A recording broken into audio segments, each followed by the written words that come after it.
Hello guys! For today's video, we will tackle what is the importance of multimedia and ICT in our daily lives. So without further ado, let's start.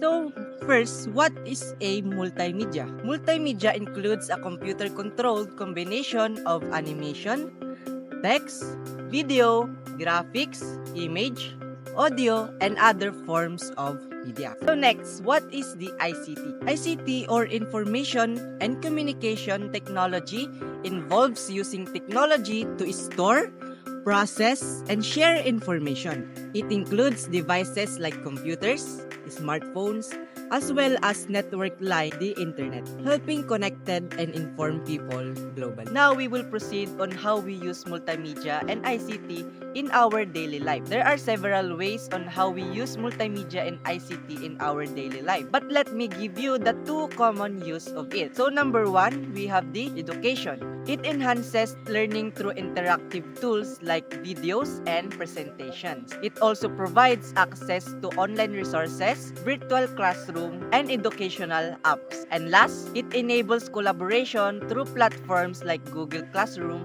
or Zoom. We have also in socializing. It helps connecting people through social media platforms, chats, and video calls. It also encourages creativity and interaction through multimedia content like posts, reels, and vlogs. And last, we have bridging distance with tools like instant messaging and online communities like Facebook and Messenger. Okay, now that we know how to use multimedia and ICT, now we will know the positive and negative impact of ICT in our daily lives. So let's start with the positive impact of ICT. We have the easy to access information, free access of sharing photo, video, and messages. And last, we have the entertainment.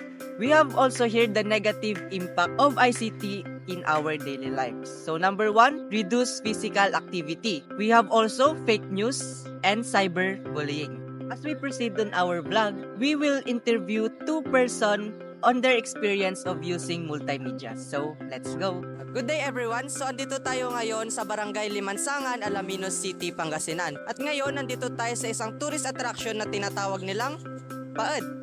Ayan, so meron tayong mga taong interviewin sa araw na to about sa multimedia and ICT. So, kasama nga pala natin dito si Kuya, ano pangalan mo?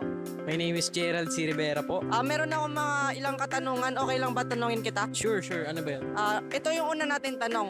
Gaano ka katagal gumagamit ng multimedia sa isang araw? So, kadalasan sa loob ng isang araw kapag meron akong free time, kapag bored ako, ganun. So, pang pastime siya. And then, minsan naman ginagamit ko siya for school projects and other stuffs.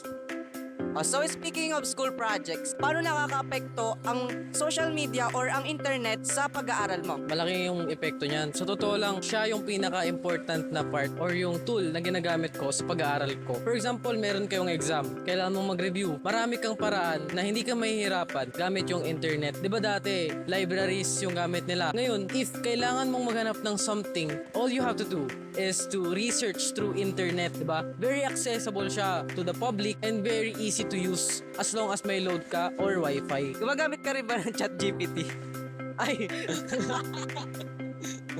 Oo naman, minsan. Depende sa sitwasyon. Oo.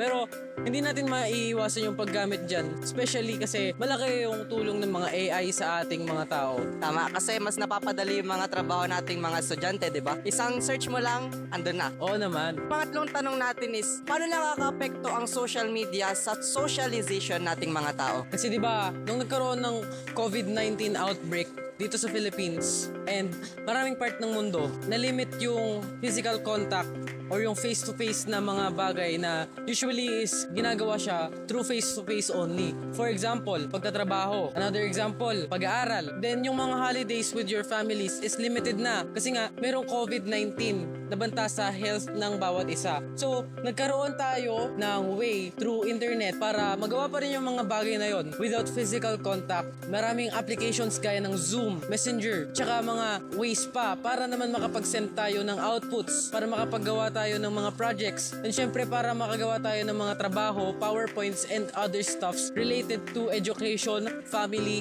and work. So, nag-open up din siya ng maraming opportunities dun sa mga nawalan ng trabaho during that time time. Kaya nga nagkaroon ng work from home yung mga tao na umaasa talaga sa isang kahiga at isang tuka na pamamaraan ng pamumuhay. So malaki ang tulong ng internet sa socialization. So ayun, tama lahat na nabanggit mo. Sa mga manonood natin, meron ka bang masasabi ngayon o maipapayo sa mga nanonood sa atin about sa paggamit ng internet or ng social media? Gaya nga na sinabi ni Spider-Man, di ba? With great power comes with great responsibility. So, ang internet limitless yan, di ba? Makapangyarihan yan. Pero kung gagamitin mo sa mali, masama rin yung magiging epekto sa'yo. Diba? So always do things moderately. Diba? Use it moderately and not overdo things. Yun lang. So thank you, Kuya Gerald. Yes.